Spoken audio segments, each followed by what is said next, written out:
私たちが現在使っている星座が初めて誕生したのは今から5000年以上も前のメソポタミア地方でのことです。現在のイラクの国にあたる場所にシュメール人と呼ばれる人々が住んでいました。彼らは作物の種まきや刈り入れの季節を知るために目印となるような明るい星を毎晩観測していたようです。しかしそのうち星々をつないで身近な動物や神様、伝説の英雄の姿を当てはめてゆきました。これが星座の始まりです。やがてシュメールの国はなくなりましたが、彼らの作った星座は占い好きのバビロニア人らに受け継がれ、星占いとなってより遠い国々へ広まってゆきました。そして古代ギリシャ世界で星座がギリシャ神話と結びつけられました。古代ギリシャ人は自然の中のすべてに神様の姿を見ていました。ギリシャの神々は泣いたり笑ったり恋をしたり、とても人間的な神様でしたから、神様にまつわる物語、すなわちギリシャ神話はとても親しみやすいものでした。そのため全く別の文化を持った人々や別の神様を信じる人々にも物語として受け入れられ、星座とそれにまつわる物語は時代を超えて語り継がれることとなりました。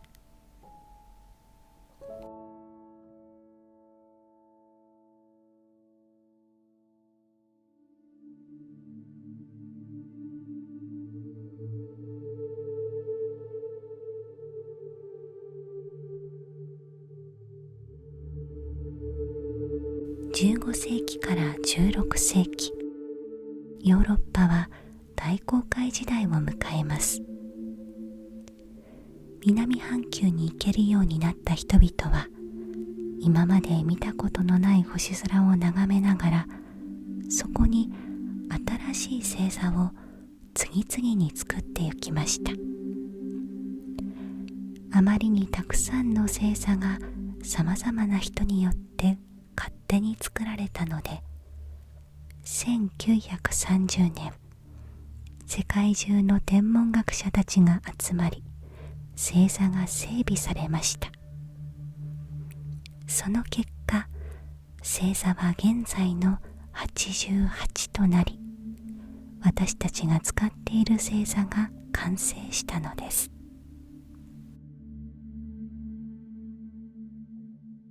海蛇座は88星座の中で一番大きな星座です。蟹座、獅子座、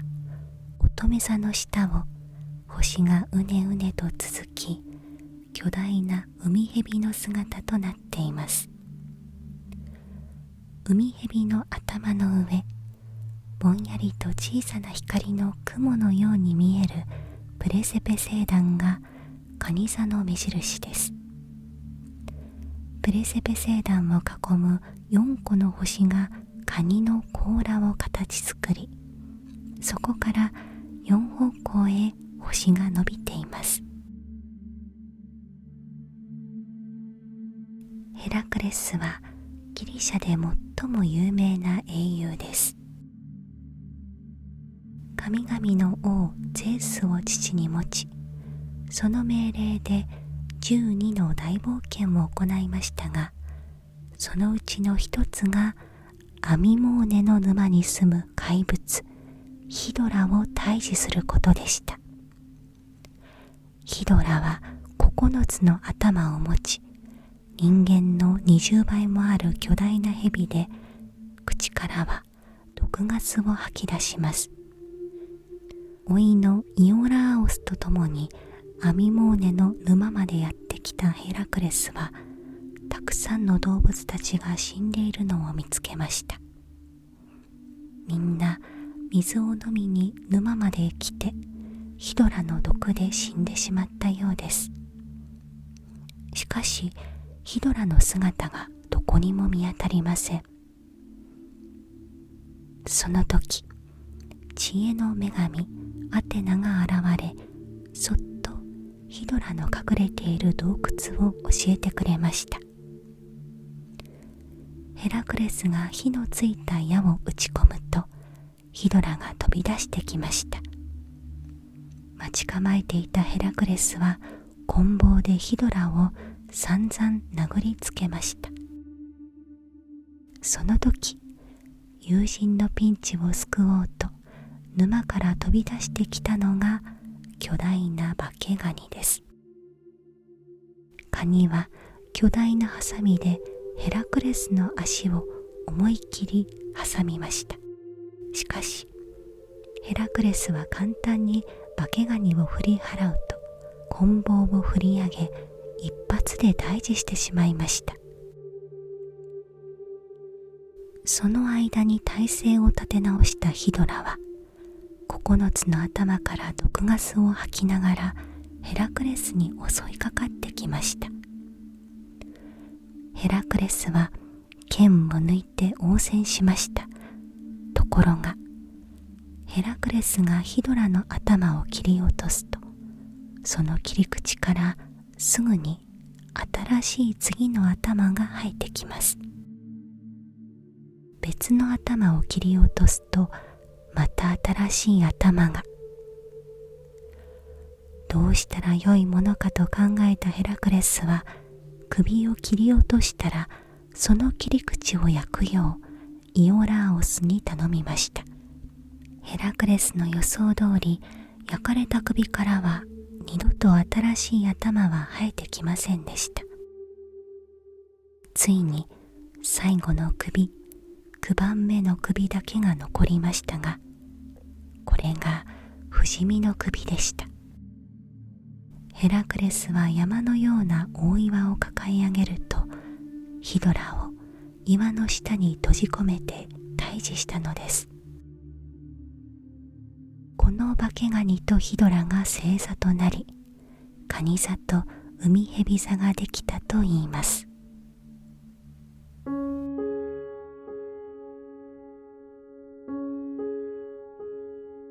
獅子座は春の夜空で一番形がわかりやすい星座です。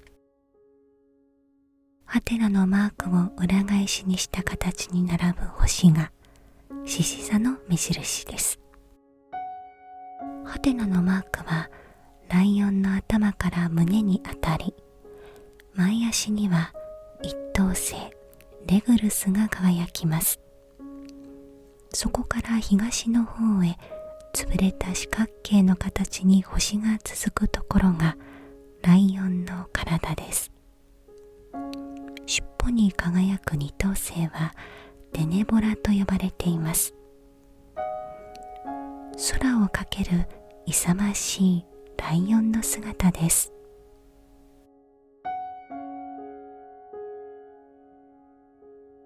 ネメアの森にいつの頃からか人食いライオンが住み着き、村人や通りかかった旅人を襲っていました。退治に向かった勇者も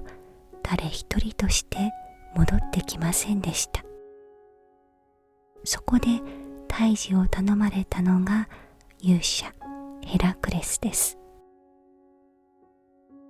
ネメアの町に着いたヘラクレスは森の中を案内してくれる人を探しましたが、森の近くの住人はすでにライオンに襲われて死んでいて、案内人を見つけることができませんでした。仕方なくヘラクレスは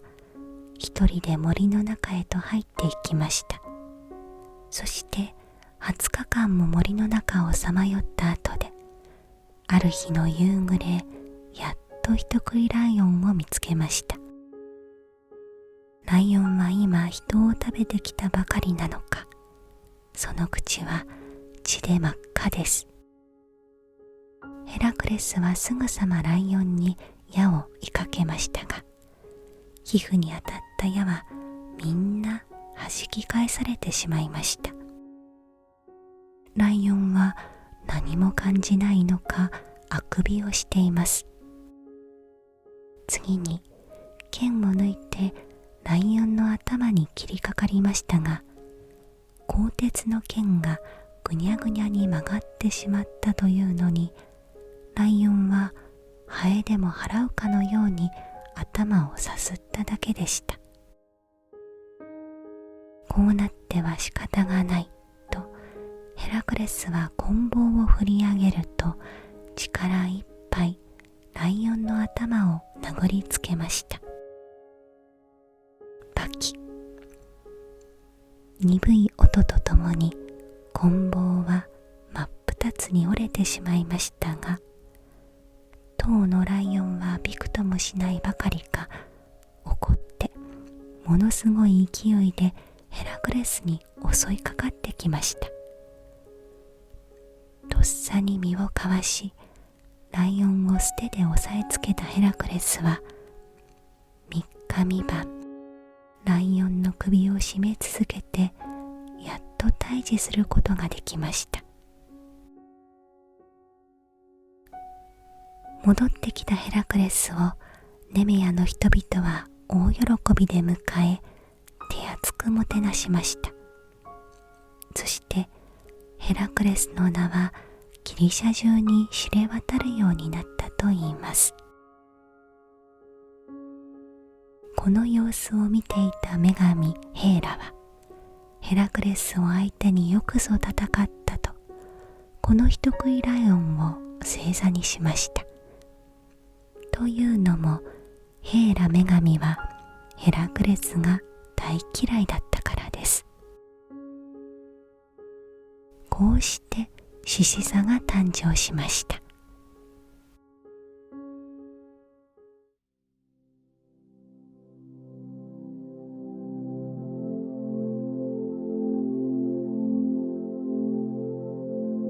大熊座は88ある星座の中で3番目に大きな星座です。7個の星がひしゃくの形に並ぶ北斗七星が大熊座の目印です。ここが熊の背中から尻尾にあたります。大きな星座ですが、星がまとまっていて形をたどりやすい星座です。北の空に輝き、ほとんど一年中夜空に見つけることができます。森の妖精ニンフカリストは、狩りの女神アルテミスの次女でした。この美しいカリストに神々の王ゼウスが恋をしてしまいます。しかしカリストはアルテミス女神以外の者に冷たい態度をとるので、困ったゼウス神はアルテミス女神に化けてカリストに近づいたのでした。カリストは相手がアルテミス女神でないことを知り悩みましたが、誰にも相談できず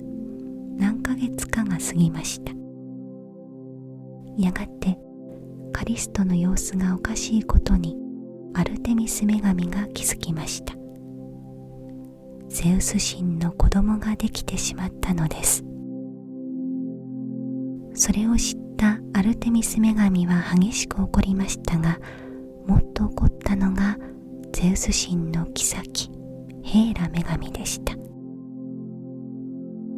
ヘーラ女神はカリストに呪いをかけ、熊に変えてしまったのです。嘆き悲しんだカリストは子供を残して森の奥深くへと姿を隠してしまいました。息子アルカスは親切な妖精マイヤに拾われて、やがて立派な狩人に成長しました。ある日アルカスは狩りの途中で友人とはぐれ、一人深い森の中に迷い込んでしまいました。そこで大きな熊にばったりと出会ったのです。それこそ母カリストでした。カリストには一目でその狩人が自分の息子だと分かりました。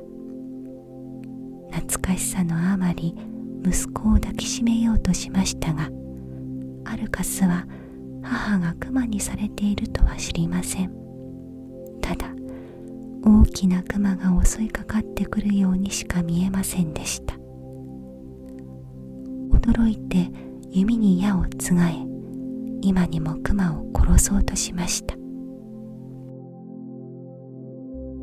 それを見ていたゼウスは、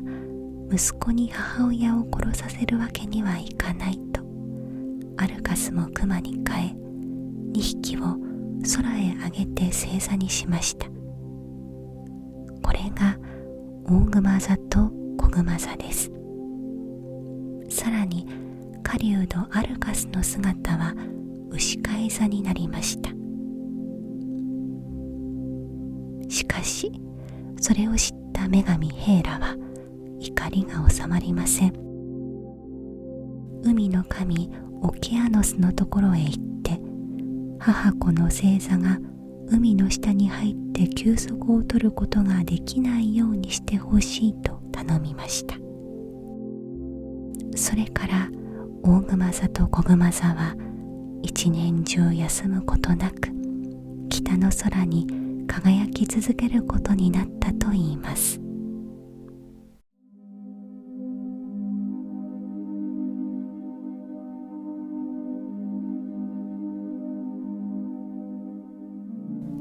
春の南の空で明るく輝く純白の一等星、これが乙女座のスピカです。ここから星が Y 字形に並んでいるところが乙女座です。88ある星座の中で2番目に大きな星座ですが、星の数があまり多くないので星座をたどるのが少し難しいかもしれません。ゆっくりと探してみましょう。右手に羽、左手に麦の穂を持つ女神の姿になっています。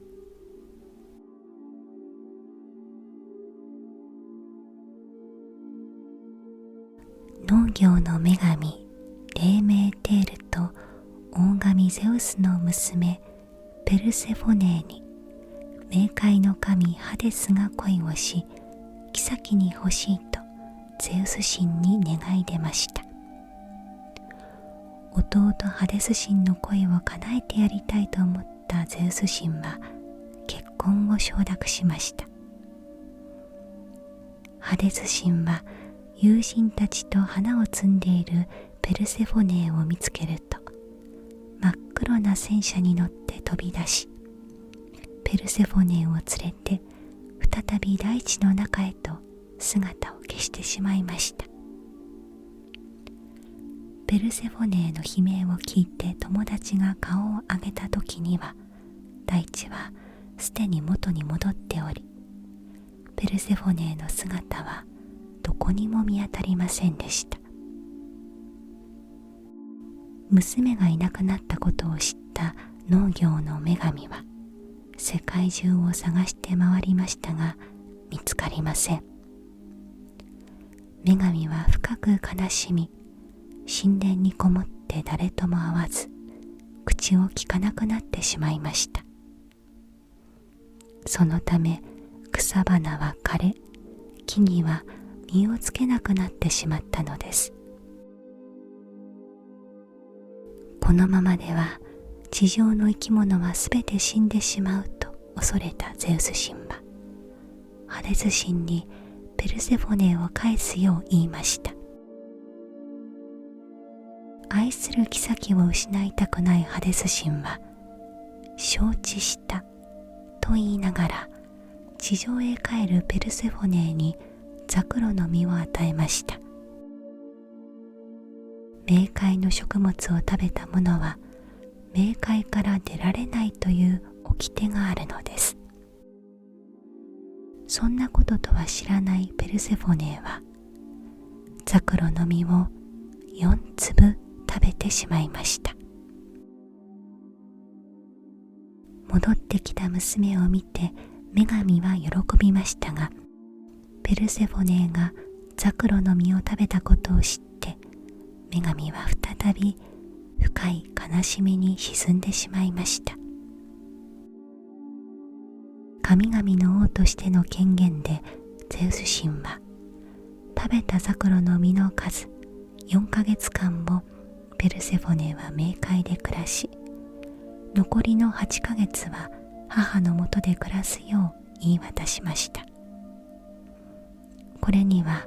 ハデス神もデーメーテール女神も従うしかありませんでした。しかしそれまで一年中実をつけていた植物がこれ以後女神デーメーテールが悲しみに沈む4ヶ月の間は枯れ、冬が訪れるようになったといいます。乙女座はこの農業の女神デーメーテールまたは娘のペルセフォネの姿と言われています。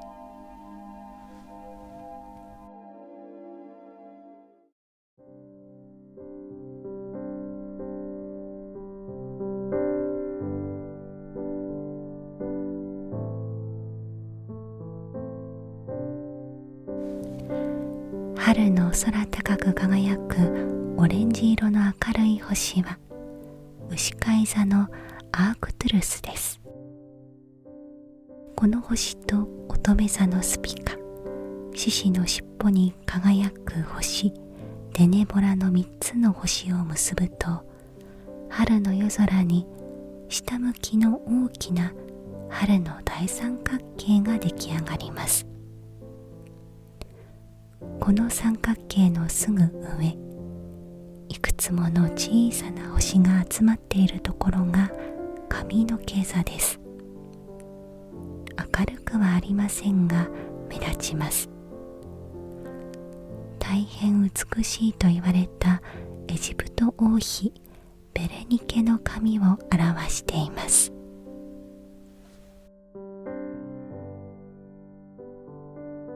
古代エジプト王妃ベレニケは大変美しい髪の持ち主で、その評判は近隣諸国に轟いていました。ある時、エジプトと強国アッシリアとの間で戦争が起こり、若い国王エウエルケテスは先頭に立って出陣していきました。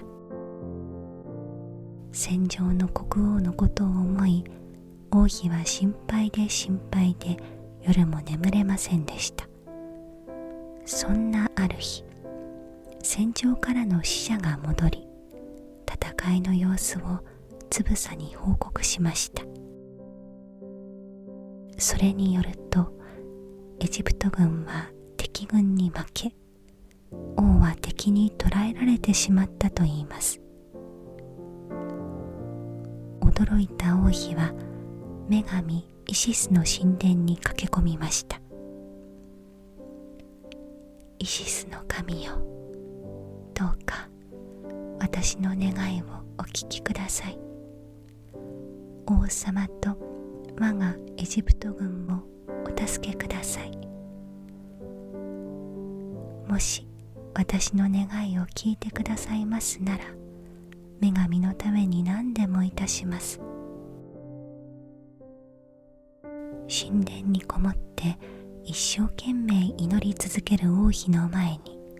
女神イシスが姿を現しました。お前の願い聞き届けましょう。エジプト軍は勝利し、国王は無事に戻ってくるでしょう。その時、お前は命より大切にしているその髪を私に捧げなさい。やがてエジプト軍の勝利と国王が戻ってくるとの知らせが王妃のもとへ届きました。それを聞いた王妃は迷うことなく女神との約束通り美しい髪をバッサリ切るとイシス女神の神殿に捧げました。戦から帰ってきた王は自慢の妃の髪がバッサリ切られているのを見て大変怒りましたが、大臣たちは王妃の行いを王に一生懸命説明しました。訳を聞いた王の光は次第に溶け、王妃の愛に心打たれてゆきました。その時、天文博士が飛んできて、空に新しい星座が輝き始めたと告げました。一同が外へ出て空を見上げると、確かに今まで見たこともない一群の星々が輝いています。天文博士によれば、これはイシス女神がベレニケ王妃の心に感動し、彼女の髪を星座にあげたものだといいます。それを聞いた王は一層深く王妃を愛し、大切にするようになったといいます。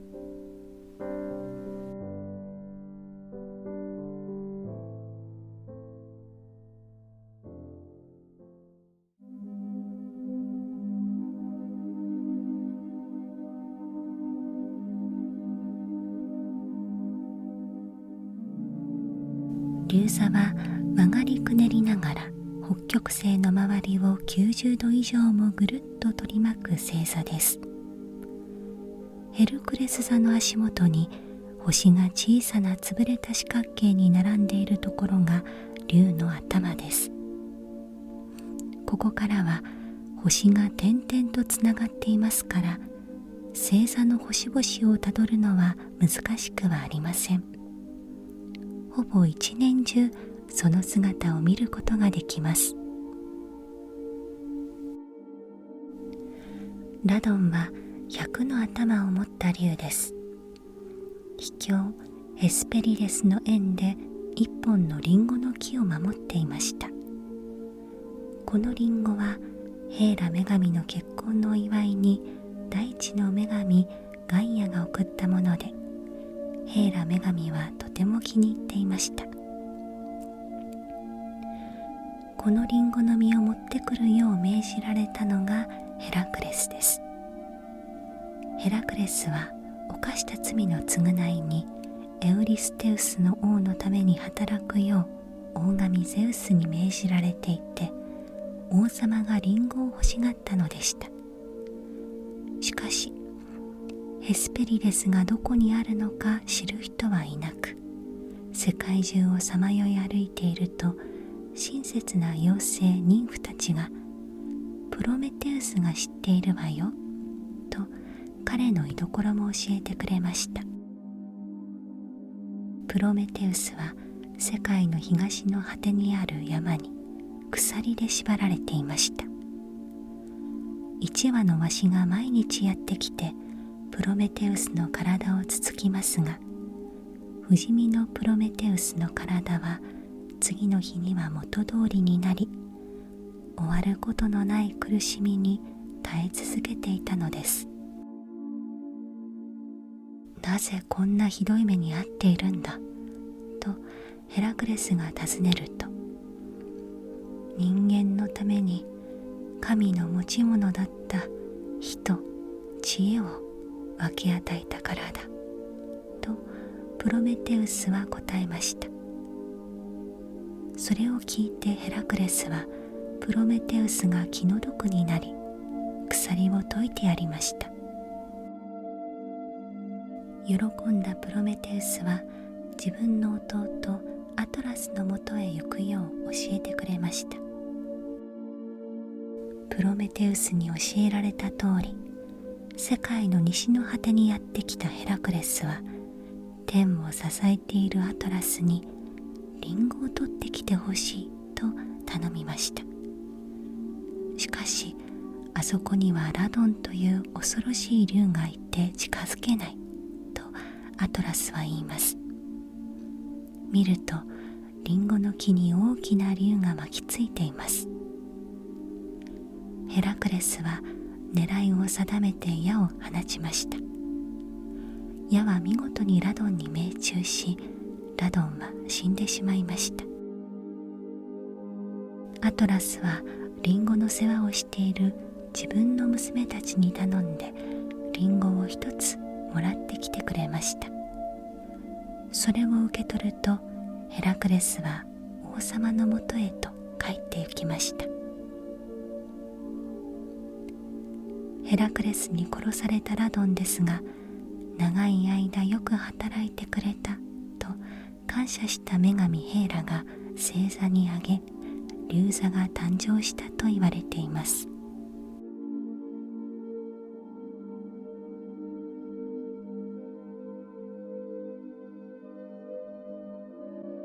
夏の夜空で頭の真上近く潰れた四角形を2つつないだような形、または蝶々のような形に星が並んでいるのがヘルクレス座の目印です。ここが英雄ヘラクレスの胴体にあたります。ヘルクレス座は逆さまの英雄の姿になっています。88ある星座の中では5番目に大きな星座です。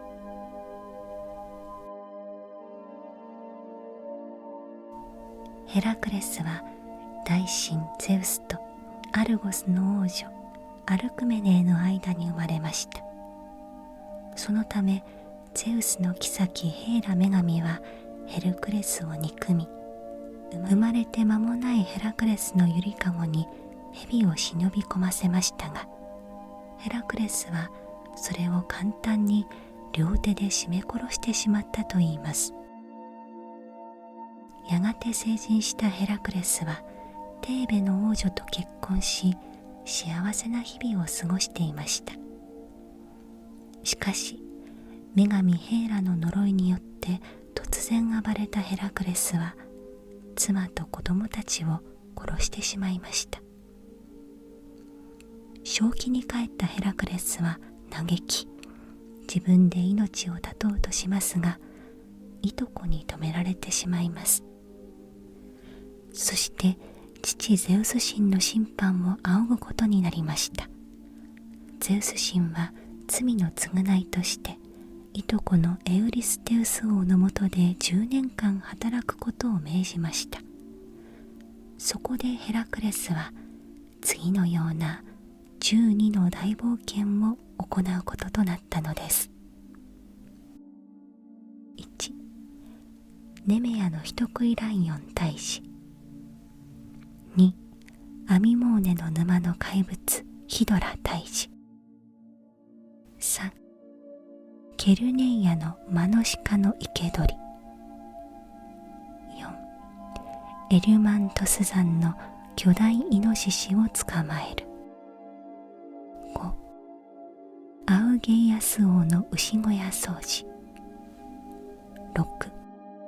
鉄の爪とくちばしを持ったシュチュンパリデスの森の鳥退治。7、クレタ島の凶暴なお牛の生け捕り。8、ディオメデスの人食い馬の退治。9、アマゾンの女王ヒッポリテスの帯を持ってくる。10、エルティアに住む怪物ケルオン退治。11、ヘスペリデスの園の金のリンゴを持ってくる。12、地獄の番犬ケルベロスの生け捕り。ヘラクレスはこれらの難題を次々にやり遂げ、罪を償い終わった時、英雄ヘラクレスの名はギリシャ中に轟き渡っていました。死後、ヘルクレスの姿は星座に上げられ、魂は神々の国に迎え入れられました。神々の仲間に迎えられたのは、数多い神々の子供の中でヘラクレスただ一人なのです。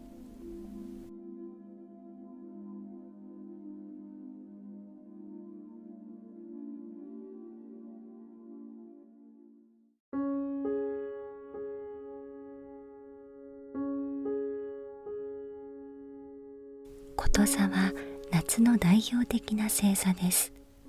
夏の夜空に天高く輝く3つの明るい星が見つけられます。その中で一番明るいのがこと座の一等星ベガ。ベガは何千個もある星々の中で5番目に明るい星です。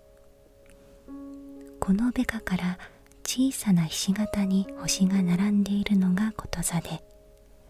古代ギリシャで流行した楽器盾事の姿を表しています。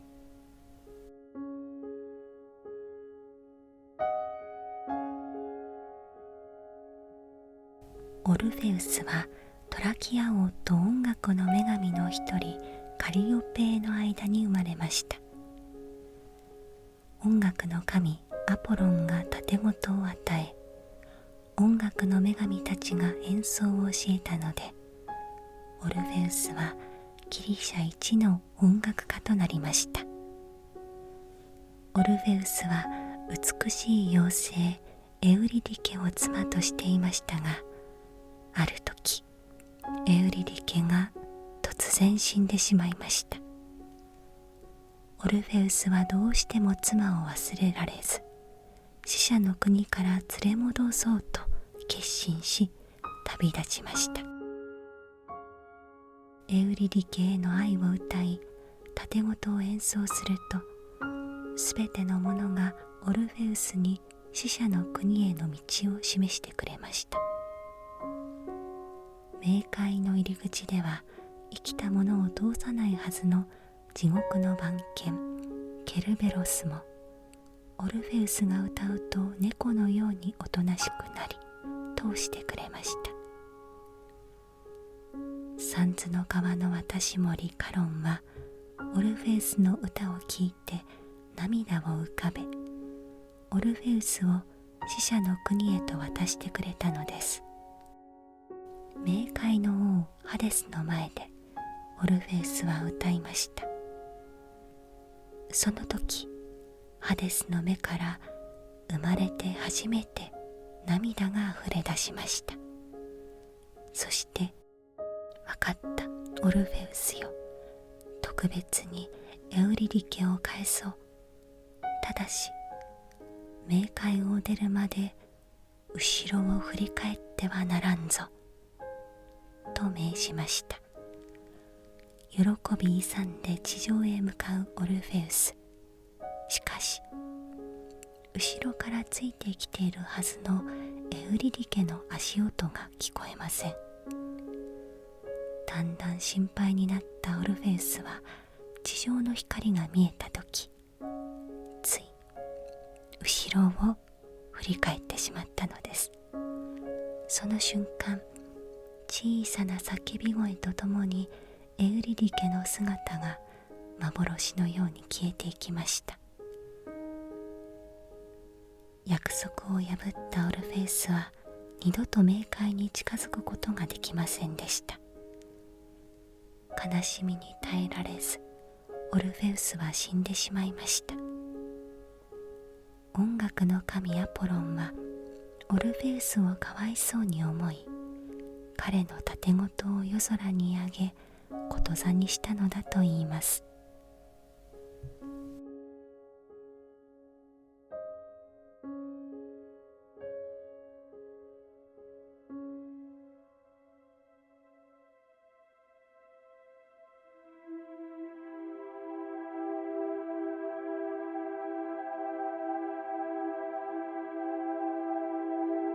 さそり座の上、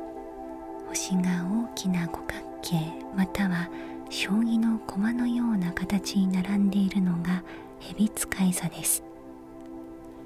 夜空に輝く五角形は思ったより大きいので注意して探してみましょう。蛇使い座の左右には蛇座の星々が連なり、大蛇を手に持った天才医師アスクレーピオスの姿となっています。2つの星座はもともと1つの星座でしたが、古代ギリシャ時代に2つに分けられてしまいました。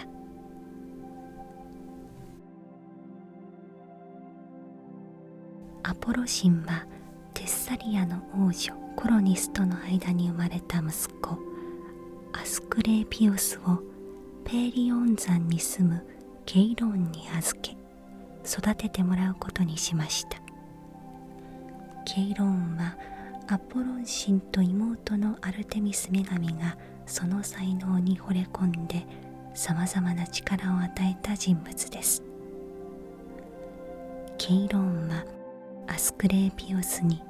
自分の持つすべての知識を授けました。医学の神アポロンを父に持ち、今また優秀な先生を得て、アスクレーピオスは世界一の名医となりました。他の医者に見捨てられた重病人を治し、大怪我をした人を助け、やがて知恵の女神アテーナから授けられた魔女メドゥーサの力を使って死んだ人を生き返らせることさえできるようになったのです。なんということだ。このままでは死者がいなくなってしまうぞ。怒ったのは冥界の神ハデスです。早速大神ゼウスに、定められた人間の運命を勝手に変えることは神々でさえ許されないことなのに、人間の分際で死者を生き返らせるとは許せんと激しく抗議したのです。ハデス神の言い分はもっともです。大神ゼウスは雷を投げつけてアスクレーピオスを殺してしまいました。しかし彼の才能を高く評価していたので、彼を忘れないようその姿を星座に加えました。それが蛇使い座です。死んだ後もアスクレーピオスは人々の尊敬を集めました。エピダウロスという都市にはアスクレーピオスの神殿が作られ、助けを求める病人や怪我人が長い列を作りました。彼らが神殿で祈り眠りにつくと、夢にアスクレーピオスが現れて、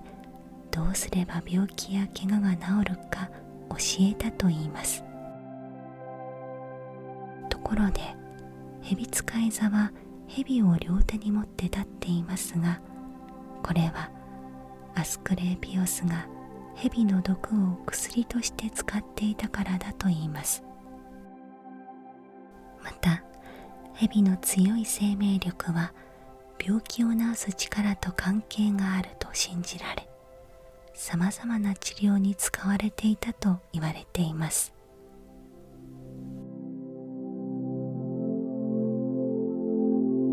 さそり座は夏の代表的星座です。7月、空がすっかり暗くなった頃、南の地平線上に輝きます。赤い一等星アンタレスはとても目立ちますから、良い目印になります。ここから星々が横に寝そべった S の字形に連なっているところがさそり座です。大変わかりやすい姿をしていますから、簡単に見つけられるでしょう。オリオンは海の神ポセイドンの息子です。巨人のように背が高く美男子で、とても腕の良い狩人でした。狩りに出かければ必ず鹿やウサギなどをたくさん捕まえて帰ってきました。ある時、オリオンは仲間たちとたくさんお酒を飲んで散々酔っ払ってしまいました。オリオンはすごいよ。世界一の漁師だ。どうしたらあんなにたくさん獲物を取ることができるのか教えてほしいよ。友達があまりにオリオンの腕前を褒めたので、調子に乗ったオリオンはつい、世界にこの俺ほど腕のいい漁師はいないだろうな。いくら逃げ足の速い鹿だって俺様にかかっちゃ亀みたいなもんだ。クマやライオンは怖くないかって？とんでもない。俺様にかかっちゃ赤ん坊みたいなもんさ。と自慢してしまいました。いつも自分の腕を自慢したがり、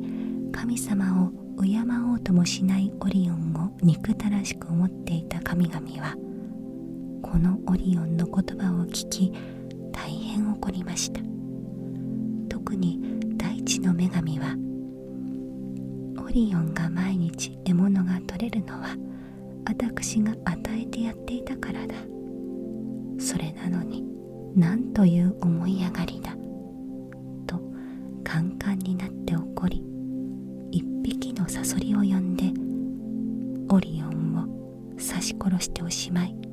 と命令しました。サソリはそっとオリオンの足元に忍び寄ると、その猛毒の針を突き刺したのです。さすがのオリオンもサソリの猛毒にはかないません。ばったり倒れるとそのまま死んでしまいました。この手柄でサソリは星座にあげられました。後にオリオンも星座となりましたが、オリオン座はサソリ座が空に昇ってくると地平線の下へ隠れ、サソリ座が空から姿を消さないと空に昇ってきません。それは星座となった今も自分を殺したサソリを恐れているからだと言われています。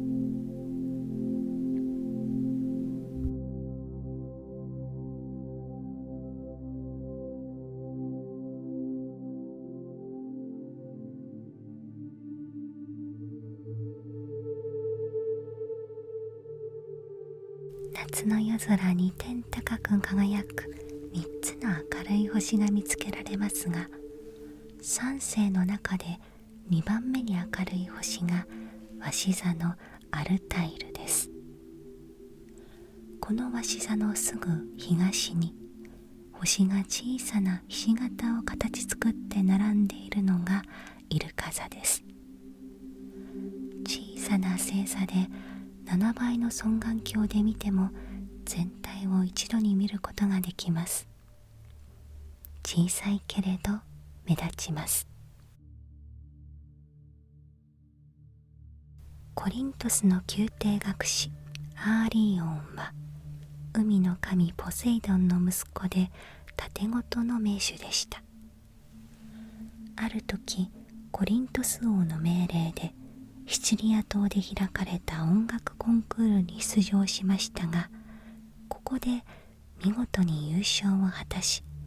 商品として山のような金銀財宝を受け取りました。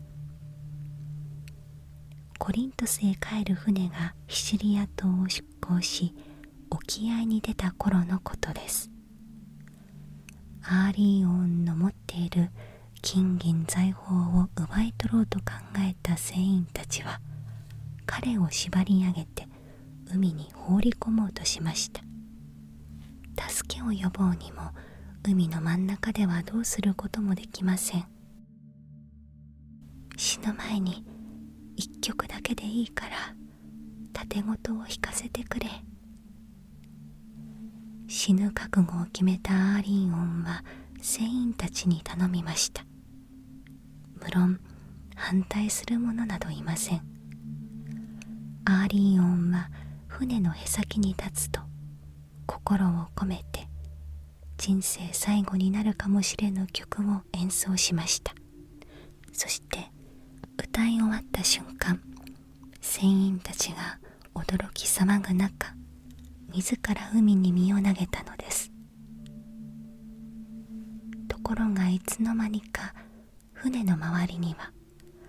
アーリン音の音楽に誘われてイルカがたくさん集まっていました。イルカはアーリン音を助けるとその背に乗せ、無事にコリントスの港まで送り届けてくれたのです。アーリン音は出来事のすべてを王様に打ち明けました。その時船員たちが戻ってきたとの知らせが届いたのです。王様は船員たちに会うとわざとアーリン音はどうしたと尋ねました。船員たちは涙声で、帰ってくる途中大きな嵐に遭い、アーリン音は波にさらわれてしまいました。彼が獲得した商品の品々も海に沈み、私たちだけが命からがら戻ってまいりましたと報告したのです。その時アーリン音が王様の後ろから姿を現しました。船員たちは嘘がバレていることを知りました。全員が逮捕され罰を受けたことは言うまでもありません。イルカはアーリン音の命を救った手柄で、音楽の神アポロンによって星座に挙げられたといいます。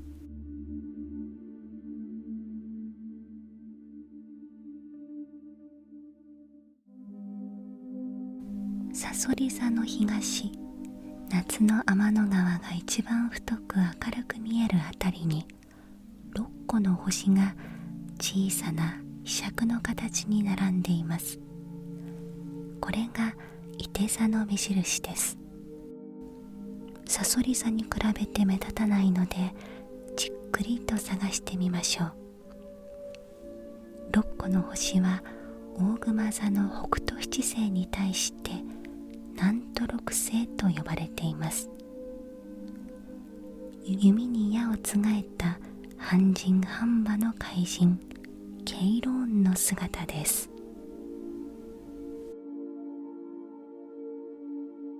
ケイローンは大神ゼウスの父である時の神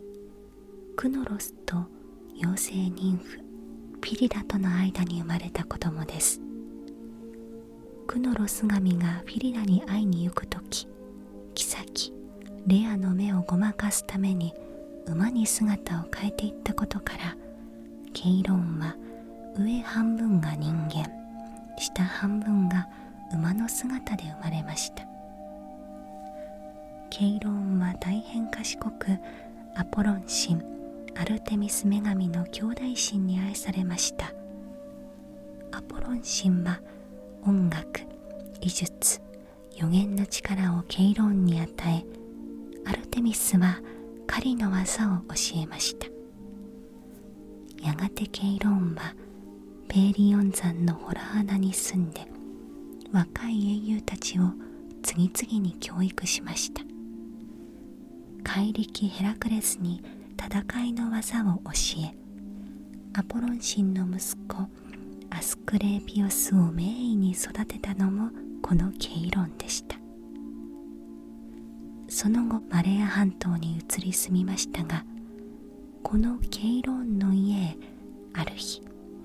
英雄ヘラクレスに追われて3人のケンタウルス族が逃げ込んできました。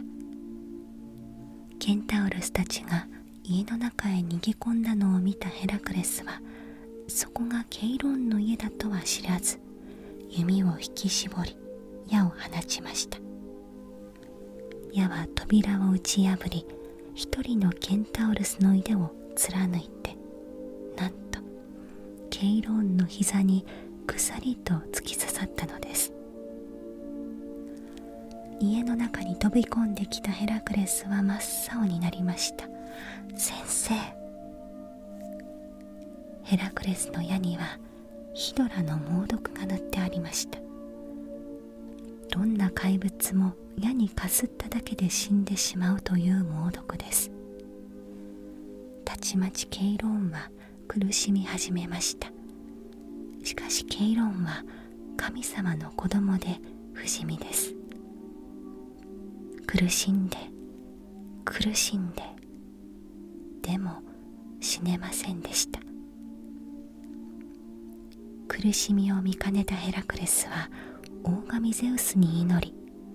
ケイローンの不死身を解いてもらいました。ケイローンはようやく苦しみから解放され、安らかに死の国へ降りていきました。ケイローンの死を惜しんだゼウス神はケイローンの姿を星座にしてやりました。これがいて座なのです。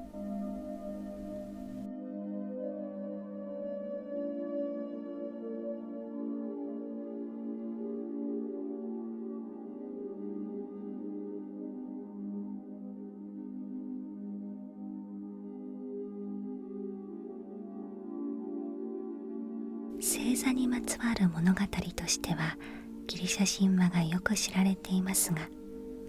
世界のいろんな国々、さまざまな土地に独自の星座物語が語り継がれています。例えばアメリカのインディアンたちの間では大熊座にまつわる物語があります。それによると、昔とても臆病な熊が森の近くに住んでいたそうです。ある夜、熊は森の奥深くへ迷い込み、巨大な木に出会います。この木は森の大王で、熊をからかってやろうと尻尾をつかんで空中に持ち上げてしまいました。熊は怖くて必死に暴れましたから、とうとう森の大王は癇癪を起こし、尻尾を持ったままブンブン振り回すと熊を空へ投げ上げたのです。熊は空にぶつかって星となりましたが、尻尾を持って振り回されたために大熊座の尻尾はあんなに長くなったのだそうです。本当の熊に比べて星座の熊の尻尾が長いことをうまく説明している物語です。ロシアでは北斗七星は日照りの最中、自分が飲む水を見知らぬ老婆に与えた心優しい少女を記念して作られた星座だと伝えられています。またニュージーランドではサソリ座はマオイという青年がニュージーランドの島々を釣り上げた魔法の釣り針だと伝えられています。他にもいろいろな星座物語があります。皆さんも調べてみたり自分で考えてみても楽しいでしょう。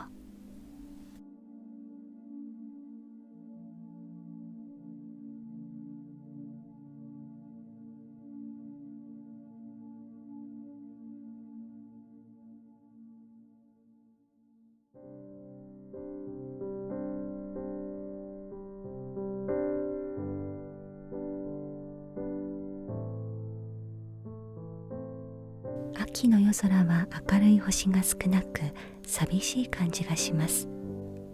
そんな秋の南の空にポツンと輝く一等星フォーマルハウトといて座の南と六星の真ん中あたりにヤギ座があります。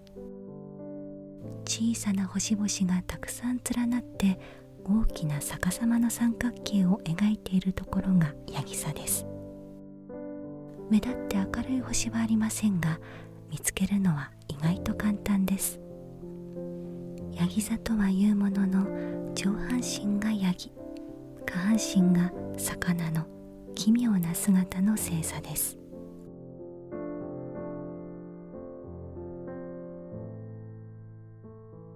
野山の神で羊飼いの守り神パーンは伝令神ヘルメスの息子です。上半分が人間、下半分がヤギの姿で、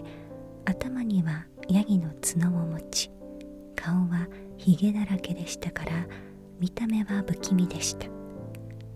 しかしとても陽気で踊りが大好きな森の妖精たちと一緒にいつも遊んでいました。このパーンがある時、ラドン川の神の娘シュリンクスに恋をしました。偶然の原で彼女の姿を見かけたパーンは話がしたくて彼女に走り寄ろうとしました。しかし不気味な姿の怪人が自分に向かって走ってくるのを見たシュリンクスは怖がり一目散に逃げ出しました。野を越え山を越え逃げましたが、どこまでもパーンは追いかけてきます。そしてとうとうラドン川の川岸に追い詰められてしまいました。お父様、助けてください。シュリンクスが叫ぶと、彼女の姿は幻のように消えてゆき、シュリンクスがさっきまで立っていた場所には見慣れない足が風に揺られていました。せめてシュリンクスの思い出にとパンはその足で笛を作りました。そして片時も離さず持ち歩き、しばしば彼女を思って笛を吹いていたといいます。このバーンがある日、ナイル川のほとりで開かれた神々の宴会に参加しました。音楽の神アポロンが盾琴を演奏し、音楽の女神ミューズたちが歌い踊る中、もちろんパーンもシュリンクスの笛を吹いて神々を楽しませていました。その時突然、怪物テュフォンが乱入してきたのです。その不気味な姿に神々は先を争って逃げ出しました。パーンはナイル川に飛び込み、魚に変身して逃げようとしたのですが、あまり慌てたので下半分は魚になったものの、上半分がヤギという妙な姿になってしまいました。この姿が面白いと神々は大喜びし、記念にその姿を星座に加えました。これがヤギ座だと言います。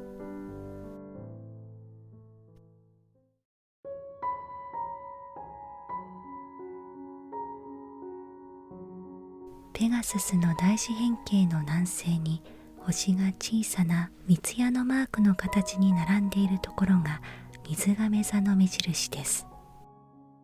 ここから南の空にポツンと輝く一等星フォーマルハウトまで点々と淡い星々が続くのを見ることができます。これが男性が手に持つ水亀から流れる水の姿です。88星座の中では10番目の大きさです。水亀を持った男性の星座です。神々の住むオリンポスの神殿では、食事の時、神の食物アンブロシアを皿に盛り分け、神々の杯にミキネクタルを注いで回るのはゼウス神と妃ヘーラ女神の娘で、青春の女神ヘーベの役目でした。しかしヘーベ女神はゼウス神の息子ヘルクレスと結婚したため、それができなくなりました。その代わりを誰に任せるか、ゼウス神は頭を痛めていました。何しろヘーベ女神は体全体が光り輝くほどに美しく、そのため神々は一段とおいしく食事を楽しむことができたからです。そんなある日、下界を眺めていたゼウスはトロイの王子ガニメーデスが羊を追っている姿を見つけました。一目で気に入ったゼウス神はわしに姿を変えると、ガニメーデスを掴んでオリンポスに連れてきました。宮殿に着くとゼウス神はその正体を表しました。怖がることはない。私は神々の王ゼウスだ。お前はこれから神々の杯にミッキネクタルを継ぐ役目を務めるのだ。その代わり、お前には永遠の若さと美しさを与えようと告げたのです。ガニメーデスはもちろん喜んでゼウス神の申し出を受けました。でも一つだけ心配事がありました。ゼウス様、私が突然いなくなって両親がどんなに心配しているかと思うと心が痛みます。これを聞いたゼウスはトロイの国へ伝令神ヘルメスを送りました。トロイでは人々が寝るのも食べるのも忘れて突然いなくなった王子を探し回っていました。ヘルメス神は国王に告げました。王子は大神ゼウスが気に入って神々の国へ連れて行った。お前たちから息子を奪ってしまったことについては申し訳ない。その償いにこれらの財宝は神々からの贈り物だ。そして寂しい時は夜空を見上げるがいい。ヘルメス神が指し示した空を見上げると、そこにはガニメーデスの姿をした星座が輝いていました。これが水亀座です。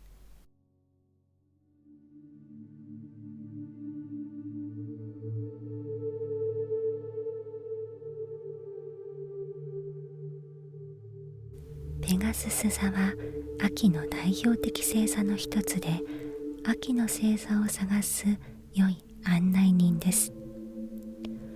空が暗くなった頃、東の空高く4つの星が大きな四辺形を形作って見えます。これは秋の大四辺形またはペガススの大四辺形と呼ばれ、天馬ペガススの胴体を表しています。ペガススは胴から上だけの馬が逆さまになった姿の星座です。コリントの王子ベレロフォンはティリンス王の下で暮らしていました。そのベレロフォンにティリンス王の妃が恋をしました。しかしベレロフォンは相手にしません。怒った王妃は王様に嘘の告げ口をしました。王様、ベレロフォンが私に恋をし迫ってくるのです。王は怒りましたが、可愛がってきたベレロフォンを自分で殺すことはできず、この手紙を持ってきた使者を殺してくれと書いた手紙を持たせて遠国ルキアへ送り出したのです。その頃ルキアでは怪物キマイラが国を荒らして困っていました。そこでルキア王はベレロフォンにキマイラ退治を頼むことにしました。若者が怪物に殺されればティリンス王の頼みを叶えられる。万が一怪物退治に成功すれば我が国は救われると考えたのです。怪物退治を頼まれたベレロフォンはどうしたらよいかわからず、女神アテーナの神殿で祈っていました。すると女神が現れ、キマイラ退治には天馬ペガススに乗っていくがよいと教えてくれました。女神の教え通り天馬ペガススを捕まえたベレロフォンはキマイラの住みかへと向かいました。キマイラは頭がライオン、胴体はヤギ、尻尾がヘビという怪物です。ベレロフォンの姿を見ると口から火を吹いて襲いかかってきました。しかし女神アテーナに守られたベレロフォンはキマイラの攻撃をかわすと矢を打ち込み、とうとうキマイラを退治してしまったのです。ベレロフォンの名は一気にギリシャ中に知れ渡ることとなりました。得意になったベレロフォンはペガススに乗って神々の国オリンプスへ行こうと企てたのです。怒った大神ゼウスは一匹のアブを放ち、ペガススの耳を刺させました。痛みに荒れ狂ったペガススはベレロフォンを地上へ振り落とし、ベレロフォンは死んでしまいました。一方ペガススは天にぶつかって星座となってしまいました。それがペガスス座なのだそうです。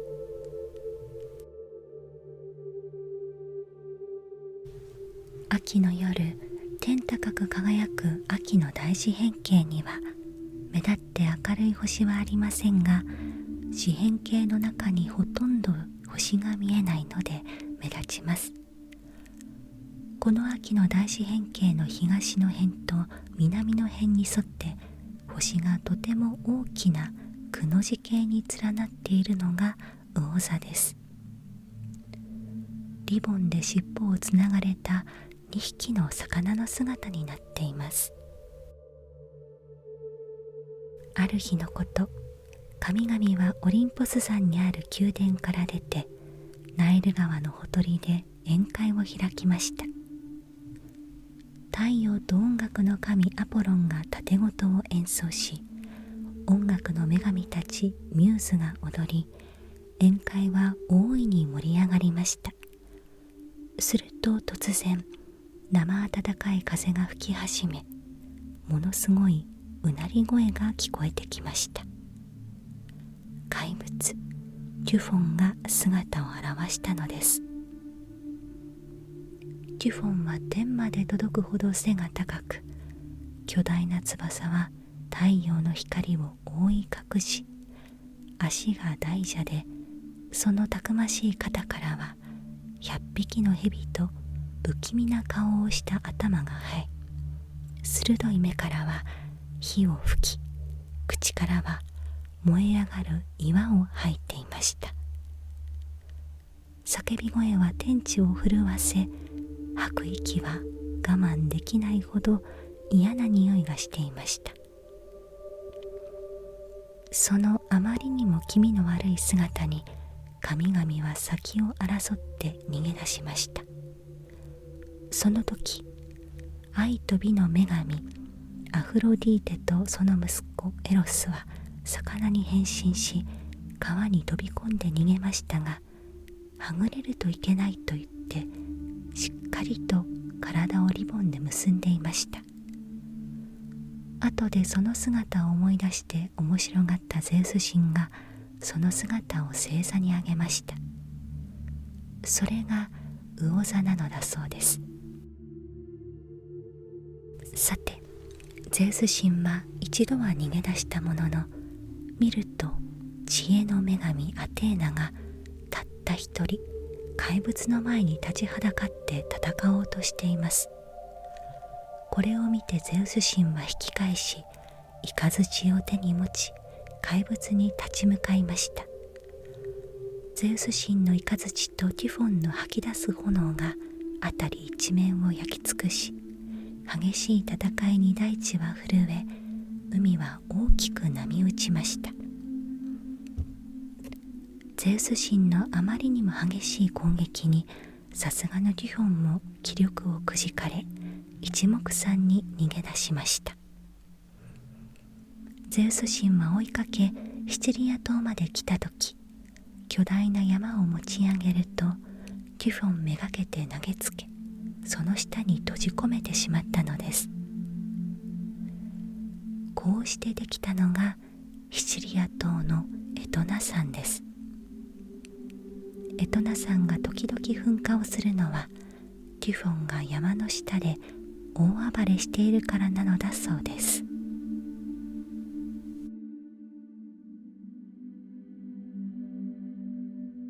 ペルセウス座は秋の天の川の中にある星座です。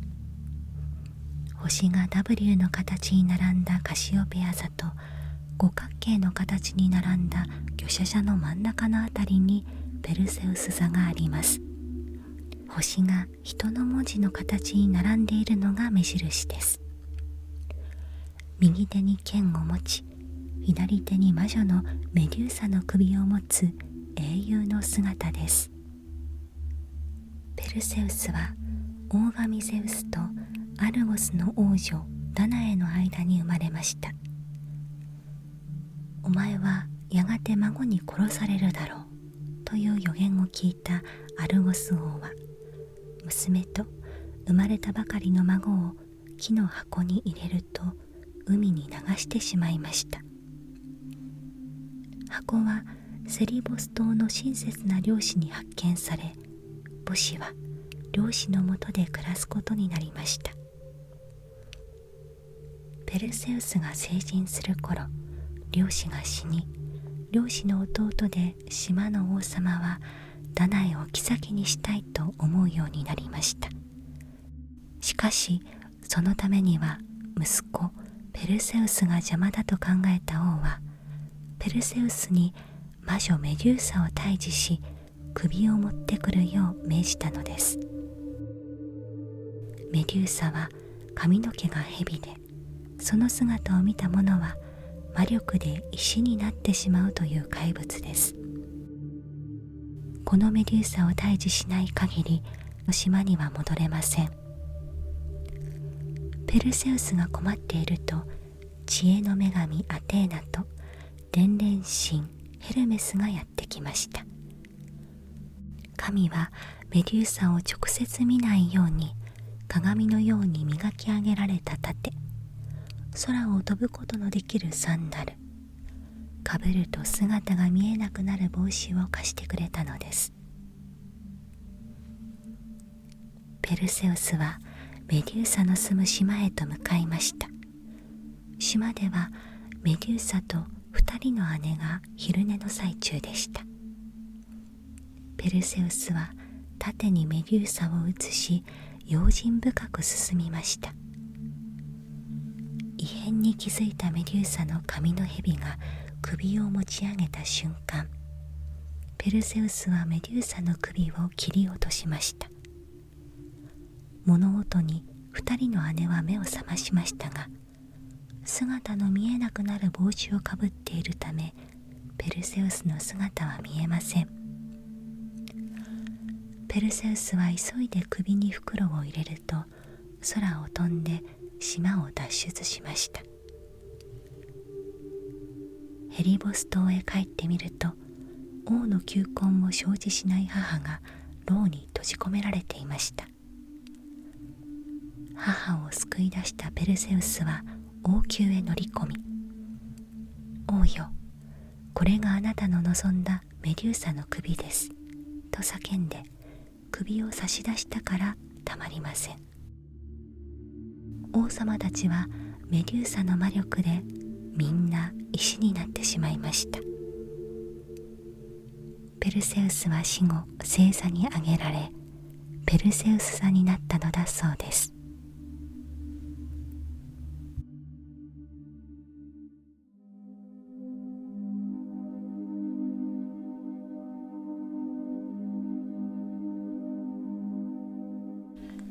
北の空高く W の形に星が並んだところがカシオペア座。カシオペア座と北極星の間で星がとんがり屋根の家のような形に並んでいるのがケフェウス座です。反対にカシオペア座の南隣がアンドロメダ座です。ペガススの大四辺形を形作る4星のうち、北東の星はアンドロメダ。ここを先頭に星が A の文字を横倒しにした形に並んでいるのがアンドロメダ座です。そしてペガスス座アンドロメダ座の下、南にクジラ座があります。ペガススの大四辺形の東の2つの星を結んで南の方へ伸ばしていくと二等星にぶつかります。これがクジラ座の尻尾に輝く星デネブカイトスです。クジラ座は4番目に大きな星座です。昔エチオピア国王ケフェウスと王妃カシオペアの間には美しい娘アンドロメダがおりました。王妃はこの娘がとても自慢で、ある日、海の妖精ニンフたちは美しいと有名だけど、私の娘はもっと美しいわと口を滑らせてしまったのです。まあ、私たちが人間に劣っているですって。海の妖精ニンフたちは怒り、海の神ポセイドンの妃アンピトリテに報告しました。妃はもともと海の妖精でしたから、私たちをバカにした人間を懲らしめてくださいませと涙ながらにポセイドン神に訴えました。妃をバカにされたとあっては、海の神も怒り、化けクジラティアマトをエチオピアに送り、人々を襲わせました。困った王が神にお伺いを立てると、ポセイドン神の怒りを鎮めるには、娘を化けクジラの生贄に捧げよと告げられたのです。国民も助けたいが、娘も失いたくないと悩む王に、王女は進んで怪物の生贄になることを申し出ました。そして海岸の岩に鎖でつながれたのです。やがて化けクジラが姿を現しました。そして王女めがけてまっすぐ突き進んできます。もうダメだと人々が目を覆った瞬間、怪物の前に一人の若者が立ちはだかりました。若者の名はペルセウス。大神ゼウスの息子で、魔女メデューサを退治した帰りに鎖につながれた王女を発見し、助けに現れたのでした。ペルセウスは剣で化けクジラに切りつけ、弱ったところでクジラの鼻先へ魔女メデューサの首を突きつけました。メデューサの魔力で化けクジラは石に変わると、海の底深く沈んでゆきました。ゼウス神の提案で、ケフェウスとカシオペアは王位をペルセウスとアンドロメダに譲り、ポセイドンは怒りを鎮めてくれました。二人は立派にエチオピアの国を治め、末永く幸福に暮らしたと伝えられています。この化けクジラが後に星座に挙げられ、クジラ座になったのだそうです。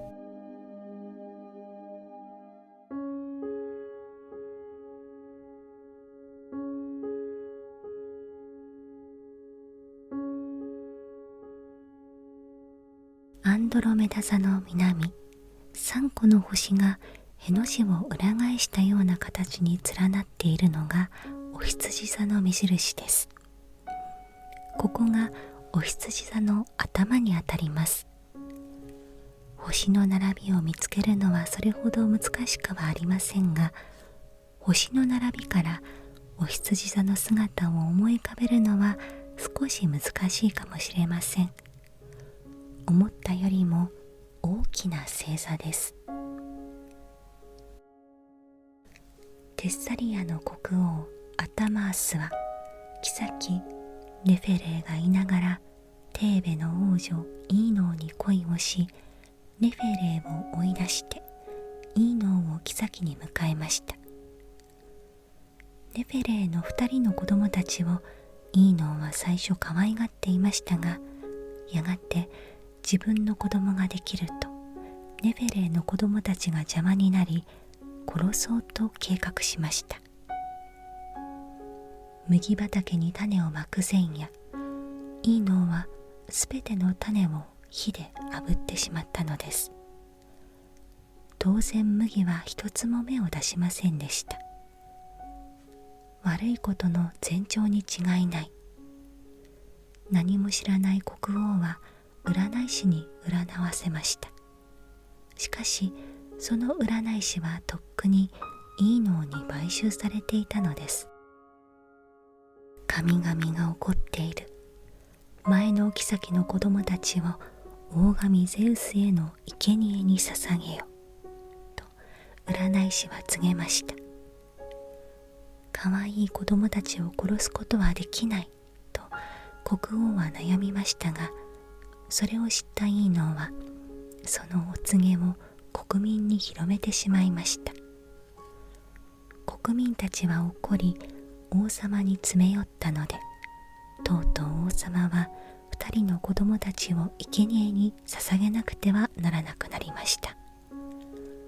それを知ったネフェレーは大神ゼウスに一心に祈りました。どうぞ私の子供たちをお救いください。気の毒に思ったゼウスは彼女の願いを聞き入れました。2人の兄弟が祭壇上に引き出され、神官が今にも王子ブリクソスを殺そうとしたとき、黄金の羊が空を飛んで現れ、2人を背に乗せると驚く人々を残して空の彼方へと消えていきました。羊は風のように空を駆けて行きました。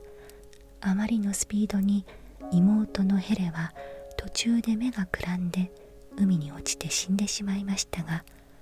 ブリクソスは無事にコルキスの国にたどり着けました。ここでブリクソスは手厚くもてなされ、コルキス王の娘と結婚して幸せな一生を送りました。羊はこの手柄で星座に加えられ、お羊座となったといいます。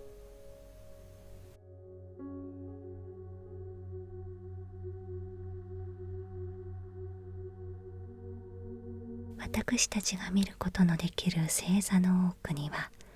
それにまつわるギリシャ神話が伝わっています。しかし中にはこのような伝説を持たない星座もあります。特にオーストラリアや南米の国々など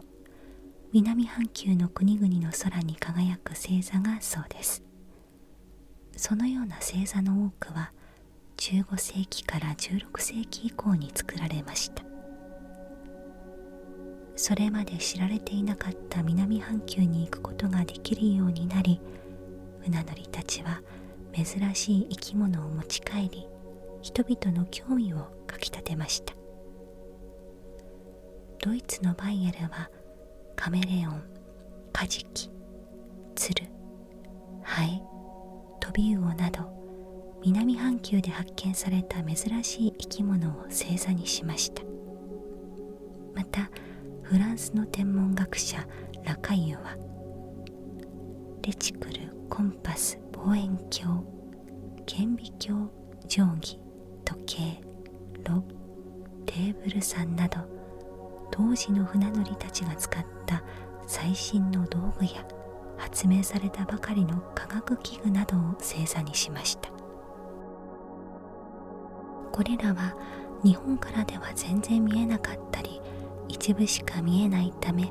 あまり知られていませんが、世界で認められている星座で現在使われている星座です。しかし17世紀から18世紀にかけて多くの天文学者が勝手にいろんな新しい星座を作りましたから、今では消えてしまった星座もたくさんあります。トナカイ座、ケルベロス座、電気機械室座、日時計座、軽気球座など、これらは暗い星座で分かりにくかったり、周りの星座となじまず、いつの間にか忘れられていきました。またチャールズの樫の木座、フリードリヒの栄誉座など当時の王様の名前を付けた星座も作られましたが、他の国から猛反対をされて認められなかったり、その王様が死ぬとやがて忘れ去られてゆきました。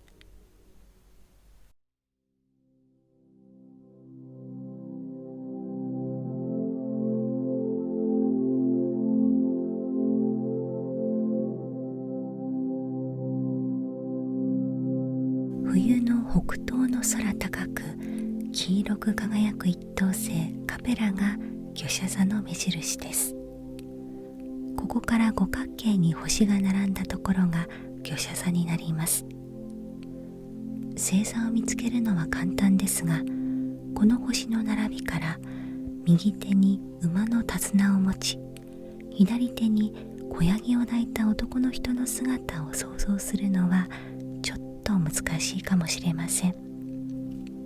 冬の天の川の中に輝く星座です。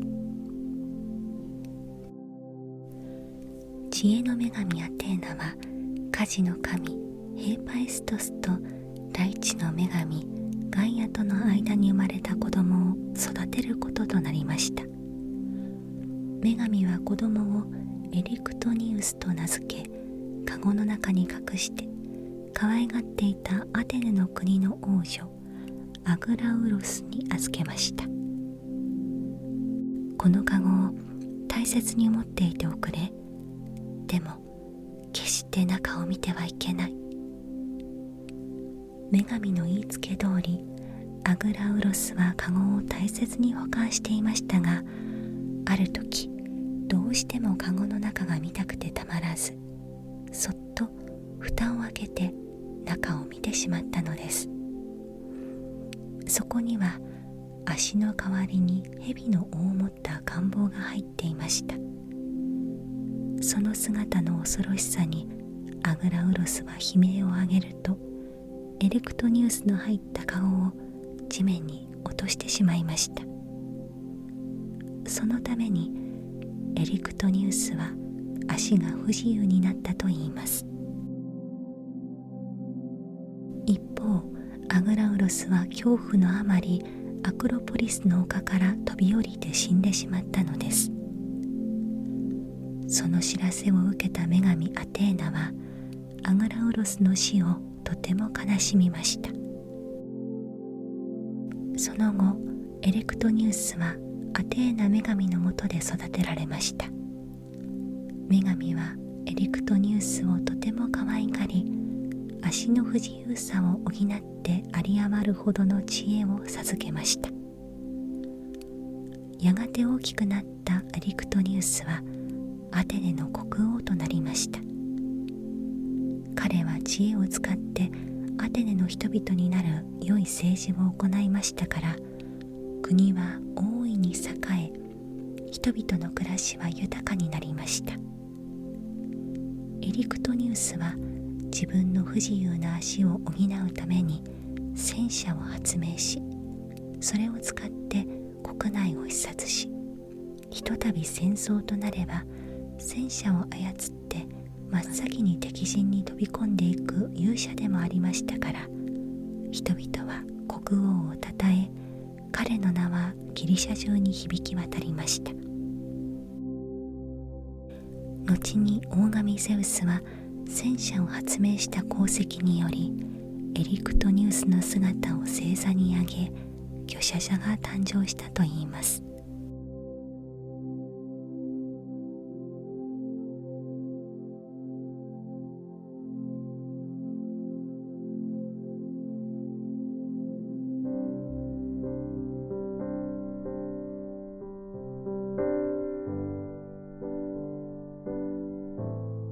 オリオン座の三つ星を結んで右上に伸ばしていくと、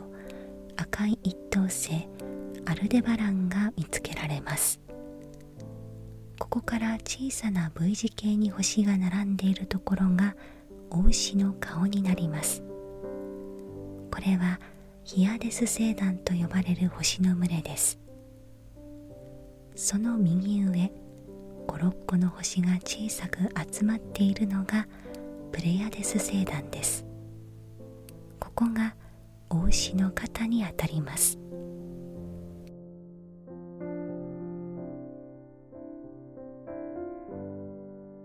フェニキアの王女エウロパに神々の王ゼウスが恋をしました。春のある日、エウロパは侍女たちと野原へ出かけました。そこにはさまざまな花が咲き、甘い香りが漂っていました。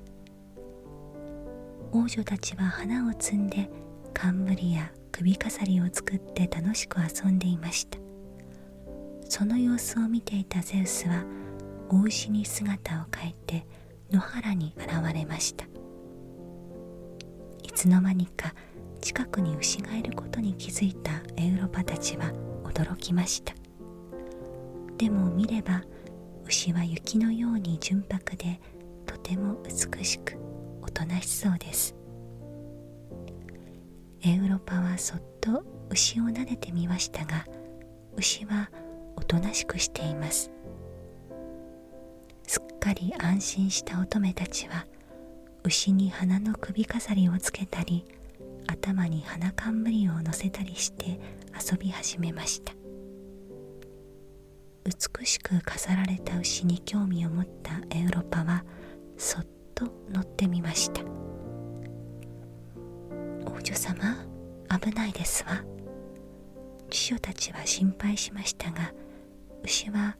嬉しそうにエウロパを乗せて野原をゆっくりと歩いて行きました。大丈夫よ、おとなしいもの。とってもきれいな眺めよ。ところが海辺に着いた途端、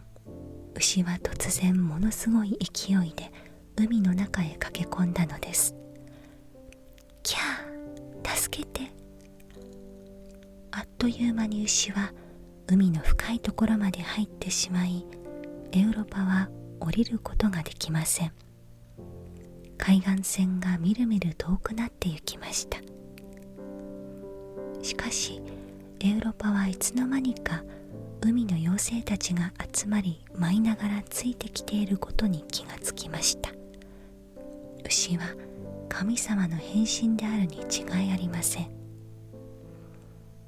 あなたは一体どなたですか？エウロパが問いかけると、牛は澄んだ声で答えました。私は神々の王ゼウスだ。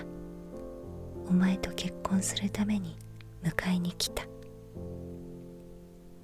ゼウスはクレタ島へエウロパを連れて行きました。ここはゼウスが生まれたところです。ここで2人は結婚しました。ゼウスは新しい土地にニースマの名前をつけ、エウロパ、ヨーロッパと呼びました。そして自分が変身したお牛の姿をお牛座として夜空に上げたのだといいます。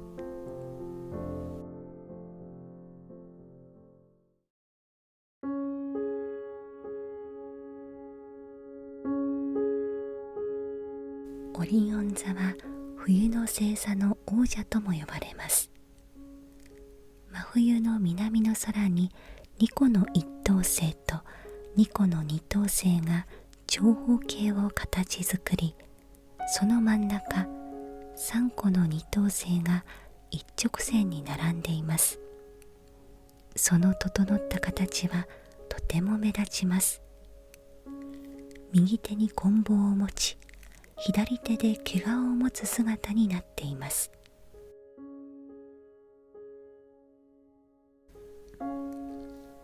オリオンは海の神ポセイドンの息子で、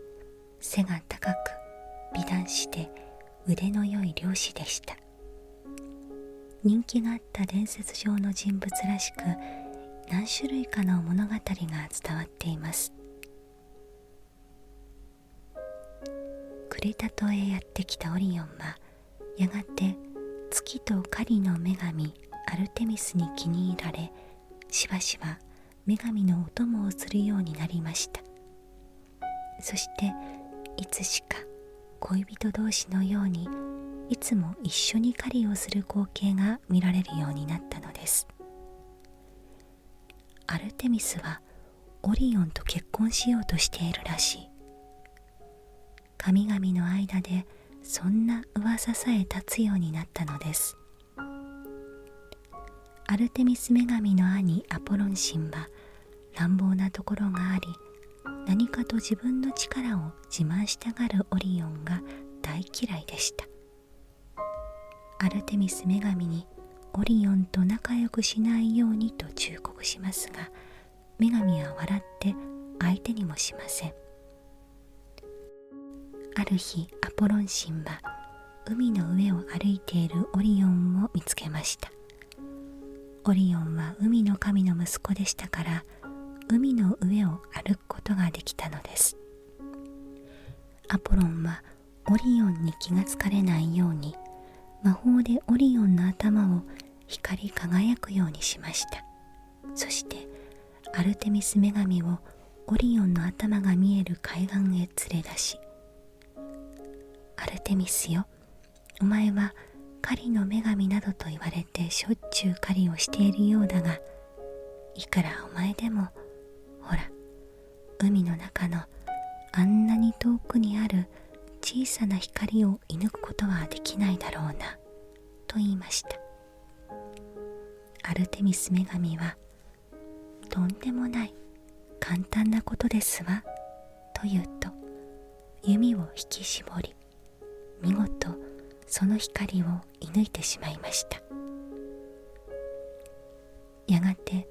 頭を射抜かれたオリオンの死体が浜辺に打ち上げられました。それを見たアルテミス女神はアポロン神の計略にかかり、自分の手でオリオンを殺してしまった事実を知りました。悲しんだアルテミス女神は父ゼウス神に頼んで恋人オリオンを星座にあげてもらい、いつでも会えるようにしてもらったと伝えられています。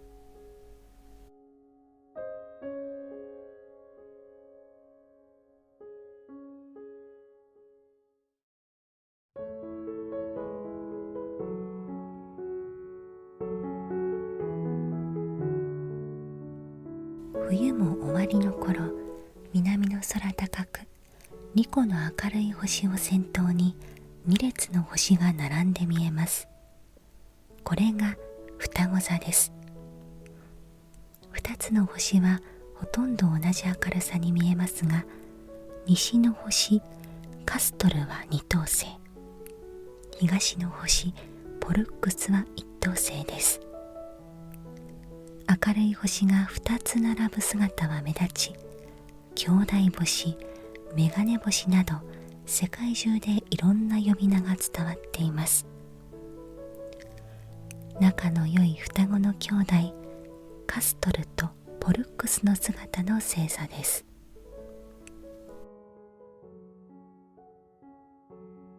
カストルとポルックスは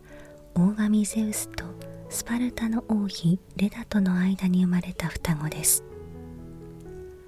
カストルは荒馬を手なずけるのがとてもうまく、また作戦を立てることが得意でした。一方ポルックスは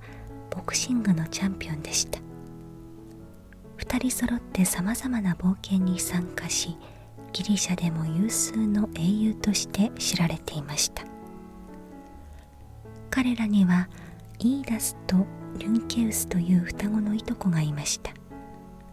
4人で牛を捕まえに行った時のことです。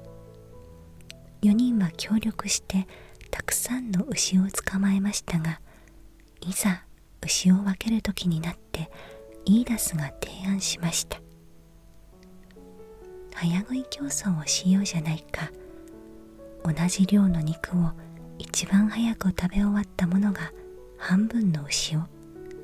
2番目の者が残りの半分の牛をもらうというのはどうだ。3人は面白がって賛成しました。しかしこの時、イーダスはすでに自分の分を食べ終わっていて、リュンケウスの分も手伝って食べると、2人で牛を全部連れて帰ってしまったのです。怒ったカストルとポルックスはいとこたちと争いになりました。イーダスの槍はカストルの体を貫き、ポルックスの槍はリュンケウスを貫きました。その時、息子が殺されたことに気がついた大神ゼウスがイーダスに雷を投げつけて、イーダスも死んでしまいました。ポルックスはカストルの死を深く悲しみ、自分も死のうとしましたが、カストルが人間である母の血を濃く受け継いでいたのに対して、ポルックスは神である父の血を濃く受け継ぎ、永遠の命を持っていたのです。どうやっても死ぬことができませんでした。お父さん、最愛の兄弟を失って生きたくありません。カストルのところへ行かせてください。それができないなら、カストルを生き返らせてください。代わりに私の命を差し上げます。それを聞いた父ゼウス神はポルックスの心に打たれました。そしてカストルとポルックスを一緒に星座にあげました。世の中の兄弟姉妹のすべてが二人を手本とし、仲良くするようにと